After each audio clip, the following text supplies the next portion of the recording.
শ্রীল রূপ গোস্বামী সনাতন গোস্বামী পাদ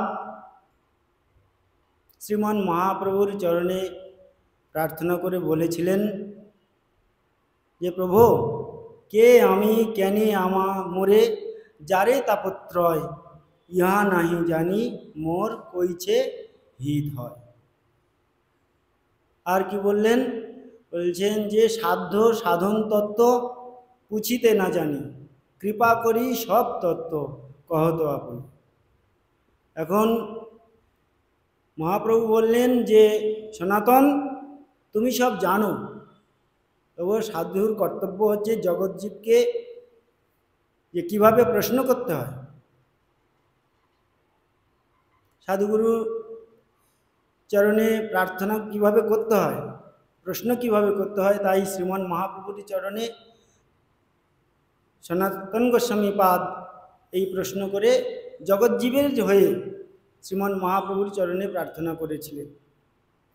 তাই শ্রীমান মহাপ্রভু তার উত্তরে বলেছিলেন যে জীব নিত্য কৃষ্ণ দাস, তাই তো, জীব নিত্য কৃষ্ণ দাস।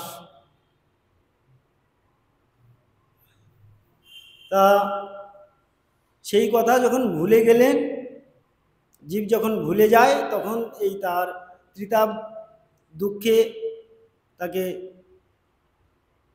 দগ্ধীভূত হতে হয়। ত্রিতাপ যন্ত্রণাটা কি?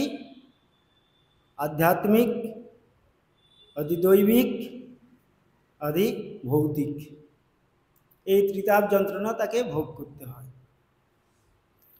একমাত্র এই ত্রিতাপ যন্ত্রণা থেকে মুক্ত হতে গেলে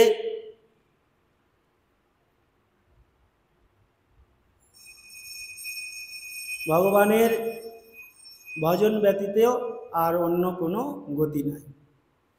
নইলে পুনরপি জননম পুনরপি মরণম পুনরপি জননী জঠরী শয়নম ইতি সংসারে স্ফুটতর দোষ কথমিহ মানব তব সন্তোষ।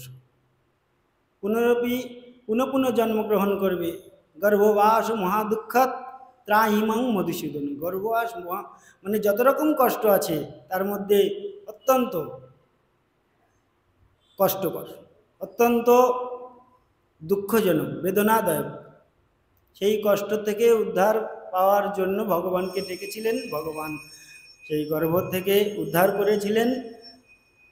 আর সেই কথা যখন ভুলে গিয়ে ভূমিষ্ঠ হয়ে যখন ভুলে গিয়েছিল জীব, তখন তাকে এই মায়াদেবী এই কারাগৃহে ত্রিতাপ যন্ত্রণা দুঃখ নানান রকম কর্মে বেঁধে জীবকে দুঃখ প্রদান করেন।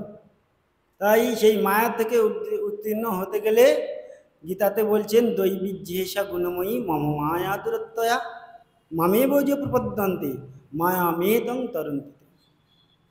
এই দৈবী মায়া অতিক্রমণীয়, তাকে যেটা অত্যন্ত কঠিন, কিন্তু আমাকে যে আশ্রয় করে, আমার কৃপায় মায়া দূরীভূত হয়ে গিয়ে তার এই যে মায়া দ্বারা যে কষ্টটি পাচ্ছে জীব, সেই মায়াকে উত্তীর্ণ হতে পারে। নইলে কষ্টকালেও মায়াকে উত্তীর্ণ হওয়া যায় না। সাধুগুরু কৃপাতে মায়াকে উত্তীর্ণ হতে হয়। তাই জন্যে সদ্গুরুর চরণ আশ্রয় করে ভজন ব্যতীত এই মায়াকে জয় করা অসম্ভব। বাঞ্ছাকল্পতরুভ্যশ্চ কৃপা সিন্ধুভ্যো এব চ পতিতানাং পাবনেভ্যো বৈষ্ণবেভ্যো নমঃ।